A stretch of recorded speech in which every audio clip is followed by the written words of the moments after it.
miarabantsika tsirairay avy indray amin'izao anio izao ito amin'ity fandarana miomana iaona amin'Andriamanitra ho ity. Isaorana ny tompo ny tombonandro izay mbola omeny avy aminy zany rehetrarehetra zany ary zava-dehibe izao fotoana izao, zava-dehibe izao fotoana izao satria ilay mpanjaka ny mpanjaka, tompony tompo no miteny mampita ny hafatra amintsika tsirairay avy. Iza izay miteny dia fantsona fotsiny ihany ampahana irahany anambarany teniny ary dia ny tsika tsirairay avy dia iaino ao anatin'ny fanetretena, ao anatin'ny fo manana etaeta mba handaitra amintsika ny teny ary hitondra fiainana ho antsika. Zao ny voasoratra hoe velona sy mahery ny tenin'Andriamanitra, maranitra mihoatra ny sabatra roa lela, mampisaraka ny aina sy ny fanahy, ny tonona sy ny tsoka ary miariary eo anatreha ny tenin'Andriamanitra avokoa ny zavatra rehetra. Ito tenin'Andriamanitra ito zany ny Baiboly dia ilayntsika ny mandray azy satria ao anatin'ity tenin'Andriamanitra ity no ahafahantsika malala ny sitrapon'Andriamanitra ary mandra-piverin'i Jesosy eny amin'ny raonlanitra dia mandray ny tenin'Andriamanitra tsika, mana-masina tsika. Tenin'Andriamanitra raha hitantsika any amin'ny Genesis toko voalohany dia io no nampisaraka ny maizina sy ny mazava. Tenin'Andriamanitra izay hoe sabatra izay dia androany koa zany hiasa ty tenin'Andriamanitra ity dia ampisaraka indray amintsika amin'izay aranofo mba ho amin'ny ara-panahy kokoa tsika, ampisaraka atsika amin'ny maizina mba ho amin'ny mazava kokoa tsika, mba ampisaraka atsika amin'izay zavatra tsy ankasitran'Andriamanitra mba handeha araka sitrapon'Andriamanitra tsika. Zao koa lazain'i Jesosy ny teny izay lazaiko taminareo dia ho fanahy sy fiainana.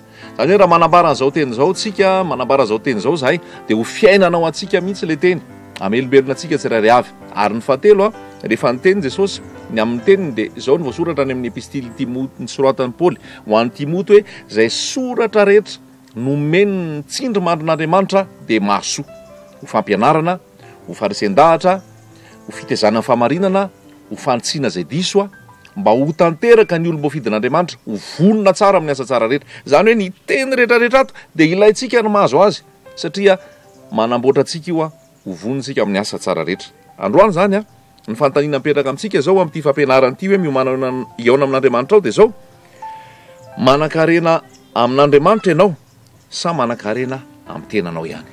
Manan-karena amin'Andriamanitra ianao sa manan-karena amin'ny tenanao ihany? Fa misy fampianarana goavana raisitsika ato amin'ny Lioka toko 12 izay nomeny Jesosy ho an'ny olona tamin'izany fotoana zany ary ho antsika amin'izao vanim-potoana janoary 2024 zao ihany koa. Lioka toko 12 andininy fa 13. Lioka toko 12 andininy fa 13. Ary nisy anankiray teo amin'ny vahoaka nanao tamin'i Jesosy hoe: mpampianatra, teneno ny rahalahiko mba hizara lova amiko. Fa hoy Jesosy taminy: raha lehilahy, iza no nanendry ahy ho mpitsara na mpizara ao aminareo? Ary hoy izy tamin'ny olona: mitandrema ka miarova tena mba tsy ho azo ny fieremany ianareo, fa ny ain'ny olona tsy miakina amin'ny habetsahan'ny zavatra ananany.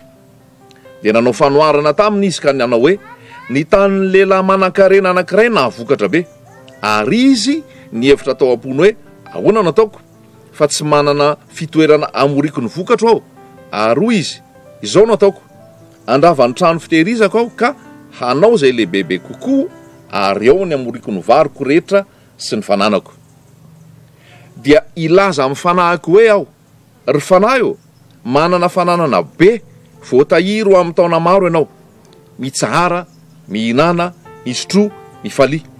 Fa Andriamanitra kosa nanao taminy hoe: ry adala, anio alina no alaina aminao ny fanahinao, ka ho aniza izay zavatra noharianao? Toy izany izay miarerena ho an'ny tenany ihany, nefa tsy mba manan-karena amin'Andriamanitra.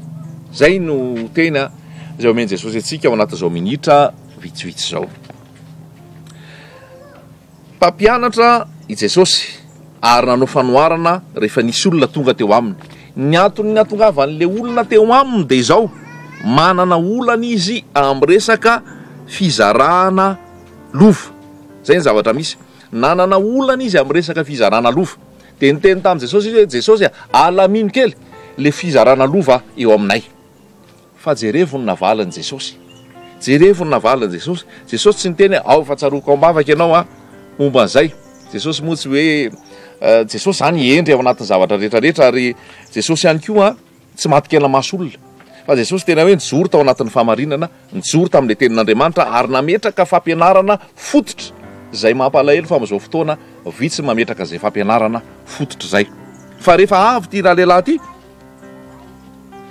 nivaly teny azony, tsy niteny Jesosy hoe ao fa ho avy aho de andamina momba zay fa ho azonao tsara zay lova ho anao rehetrarehetra ary azo tsara mihitsy ianao fa manatona anay ianao ary ovako zay olana zay.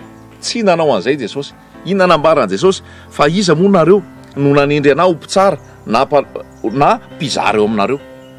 Raha ohatra zany ka raisitsika vavaka amin'izao fotoana zany tia de nangataka le olona hoe mba mangataka aminao mba ilamina ny fizarana lova sy ny sisa.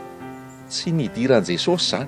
Jesosy tsy niteny ho valiko fa Jesosy ary tonga de nametraka fampianarana mihitsy ho an'ny olona rehetrarehetra teo.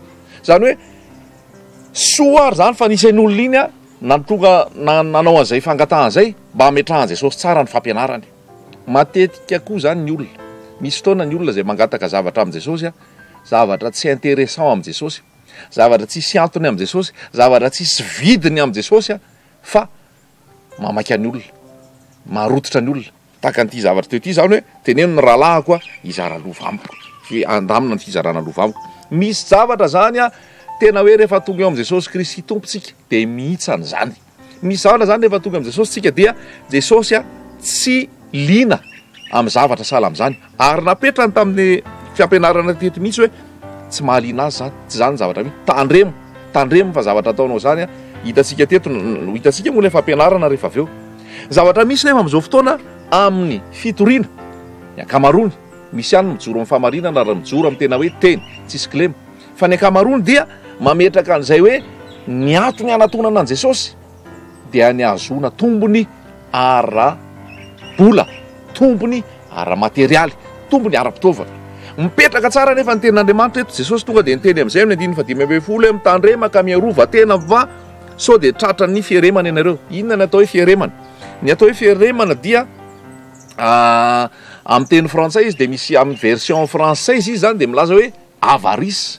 Ny atao hoe avara zany dia tia tena, tsy mijery afa-tsy ny azy, tsy mihevitra ny hafa ary ny anazy ihany mahiditra zay koa raha azo anazavana azy. Amin'ny dika teny hafa ray izy dia ao anatin'ny teny frantsay izy de hoe le désir de posséder, de toujours posséder, zany hoe te hanana foana. De nio ny filazantsara zay raisinao amin'izao fotoana, de nio ny tenin'Andriamanitra zay enonao amin'izao fotoana, de nio ny toriteny zay renesinao amin'izao fotoana. Sao de mamporisika anao hijery ny momba ny tenanao ihany, sao de mamporisika anao tsy hevitra afa-tsy ny anao, sao de mamporisika anao hanambe ary hevitra ny anao foana. Fa raha mijery an'ity tenin'Andriamanitra ity tsika, Luka 4:15 de ozy Jesosy hoe mitandrema miarova tena mba tsy ho azy ny fieremana ianareo. Satria tsy zay ny sitrapon'Andriamanitra. Ho anao mpitory teny, every ihany koa ny zavatra torianao raha ny rahan'ny tompo marina ianao. Sao de fitoriana mifantoka amin'ny olombelona, sao de fitoriana miodina eo amin'ny olombelona, sao de fitoriana mamporisika ny olona ho amin'ny filan'ny nofo, ho amin'ny fitadiavana be, ho amin'ny fahazona be. Fa Jesosy de nametraka tsara eto hoe tandremo fa tsy zany ny filazantsara, tsy zany ny filazantsara. Nanao fanoharana amin'izay izy avy eo hoe nahazo arena be ty lehilahy ty, navokatra be ny taniny tsy ompontsony ny fitoerana firaketana, ary rehefa tsy ompontsony ny firaketana de nanitatra izy. De rehefa nanitatra izy de zao ny lazainy: ry fanahiko, manana fananana be voatahiro amin'ny taona maro ianao, mitsahara, mihinana, misotro, mifaly. Mitsahara, mihinana, misotro, mifaly. Zany ny zavatra voaray tato. Izany koa ny akamaroany ny fitoriana amin'izao fotoana: mitsahara, mihinana, misotro, mifaly. Tsy mihevitra afa-tsy ny nofo, tsy mihevitra afa-tsy ny tenana, tsy mihevitra ny afa-tsy ny amin'izao fiainana zao. Tsy sitrapon'Andriamanitra zany. Sao de zany ny toriteny mahaliana anao, sao de zany ny fampianarana mamaky anao, sao de zany ny fampianarana dedavinao amin'ny boky, amin'ny radio, amin'ny télé, amin'ny vidéo, ho samborinao, alainao foana mba hamporisika anao anana ary tsy jery afa-tsy ny anao. sao dia zany koa no torianao raha mpitory filazantsara ianao dia ny amporisika ny olona amin'ny mitsahara, mihinana, misotro, mifalia.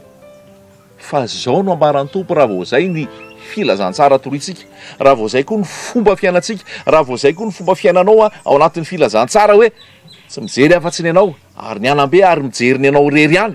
Dia zao no ambaran'ny tenin'Andriamanitra, mazava be ny tenin'Andriamanitra dia hozy izy hoe ry adala, ry adala, anio alina no alaina aminao, anio alina no alaina aminao ny ainao ho aniza zay rehetrarehetra ao aorianao. Manan-karena amin'Andriamanitra ianao, miara irenao an'Andriamanitra ianao, sa miara orena ny tenanao ihany. Fa ry adala hoy ny tenin'Andriamanitra, ry adala hoy Andriamanitra, zay mihitsy voalaza teo fa Andriamanitra kosa nanao taminy hoe ry adala. Ny fijerin'Andriamanitra tsy ohatra ny fijerin'olombelona.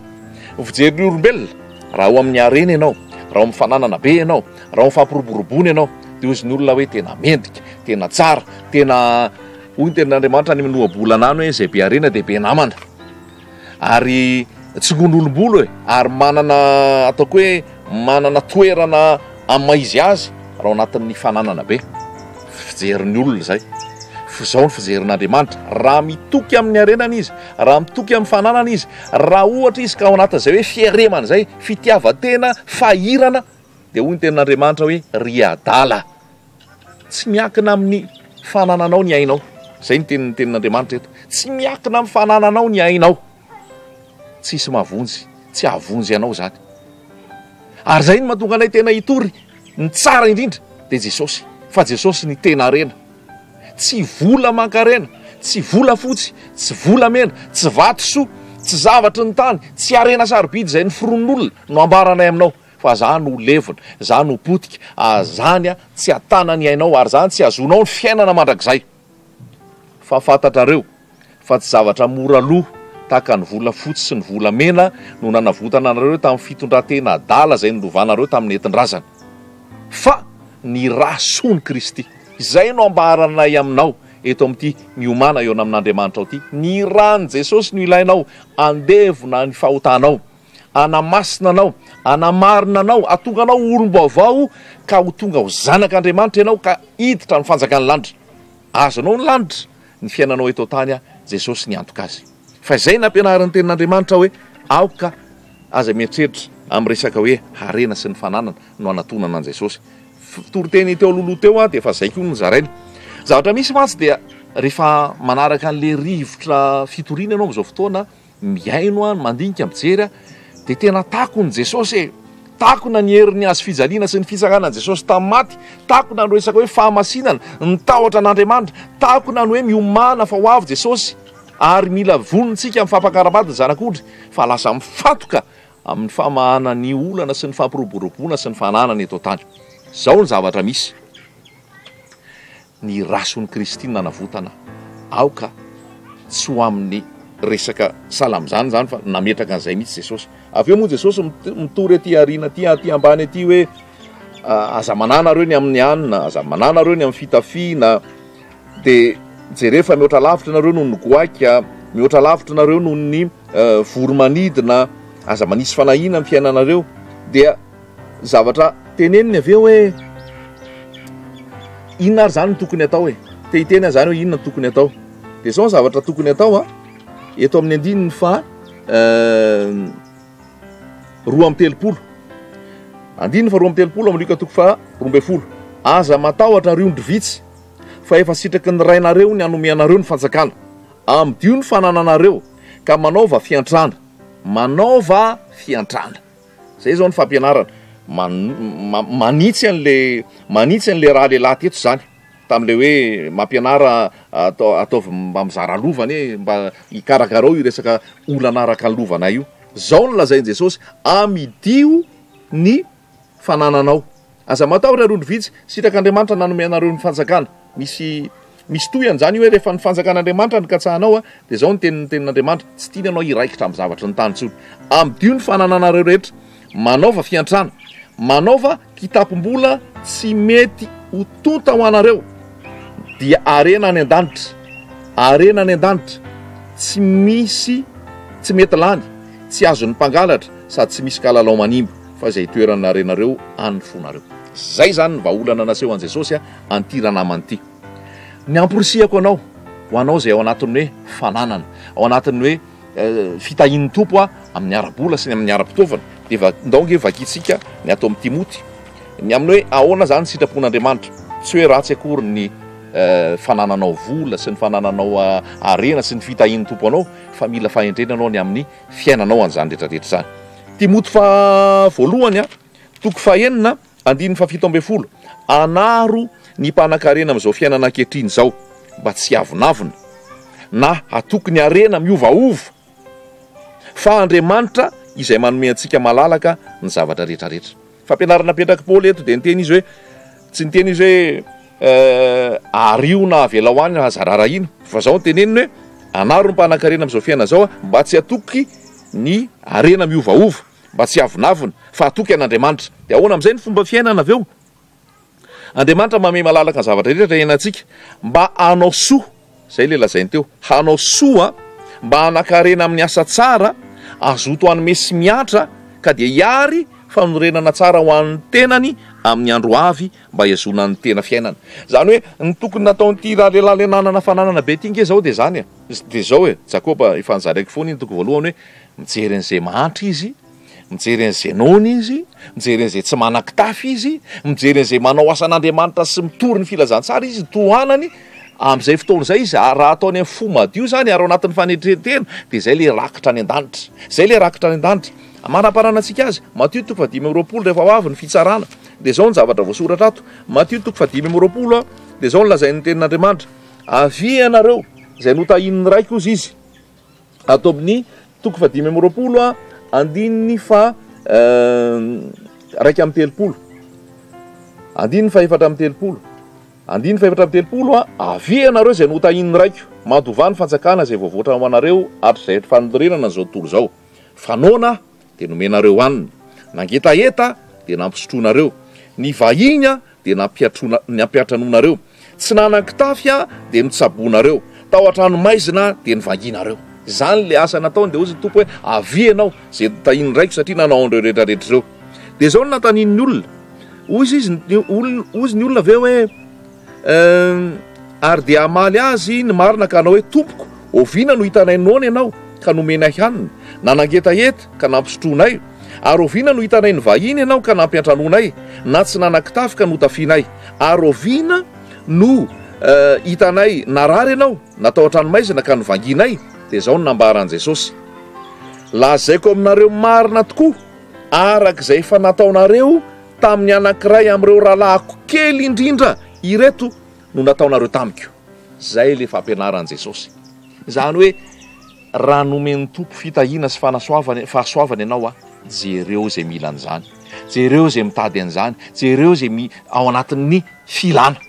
Fa raha notahina ianao dia natao ianao hanome. Zay le voasoratra teo. Ary hoy ny ten'Andriamanitra, zavatra marina mihitsy io Matthieu 5:20 hoe ho avy ny fitsarana dia ho tsaraina ianao amin'ny fitatana zay nataonao. Sao dia adaly ianao raha ohatra ka ny tenanao ihany, manan-karena amin'ny tenanao ihany, tsy mijery ny hafa. Fa hoy ny tenin'Andriamanitra hoe zay ny tokony nataony, mijery ny mahatra, ny nona, ny kamboty, ny mpitondra tena, ny marary, ny any an-tranomaizina, ny tsy manan-kitafy, ny nona, dia ireny rehetrarehetra ireny rakitra any an-danitra ozy izy, kitapo tsy mety simba ary arena any an-danitra. Zay zany ny amporisihana antsika tsirairay avy amin'ity miomana eo amin'Andriamanitra ao ity hoe mandalo ny fiainanao fa ny tompo mihita sy manasoa sy mijery anao zao no atao. Jesosy ifikirana, ny herin'ny azo fijaliana ny filazantsara. Jesosy iverina, aoka ianao hifantoka amin'ny fahamasinana, amin'ny tahotra an'Andriamanitra, aoka ianao tena hoe ho Jesosy tokoa ny arenanao, ka zay fahasoavana sy fitahiana omen'ny tompo anao aoka ianao tsy ho tia tena, aoka ianao tsy hirim-belona amin'ny namanao. Zay le voalazany amin'ny Isaia 9:20, inona moa fifadiana zay sitrako, mo tsy hamahany fatotra, mo tsy hizara-mofonao aminao, mo tsy ampiatrano ny oro-manjenjena. Fa misy ne tena tsy mihevitra an'izany, misy miraharaha an'izany, fa zay nefa ny asany tian'ny tompo atao. Ary hoy ny ten'Andriamanitra hoe raha izany no ataonao rakitra soa any an-danitra zany. Tia namporisihana antsika tsirairay avy zany hoe ampiaro ny baiboly, iaino ny tenin'Andriamanitra mba ao anatin'izany fiainana araka ny sitrapon'Andriamanitra zany ianao, ka ho manan-karena amin'Andriamanitra ianao manomboka androany, fa tsy manan-karena amin'ny tenanao, satria iaina araka ny fitantanana apetraka ny tompo tantaniny ianao amin'ny zavatra rehetra nanambinany sy nanasoavany anao. Ho an' Jesosy ny voninahitra ho mpiaino mpankatoantsika ary hitondra fiainana ho antsika izany teny izany. Amen.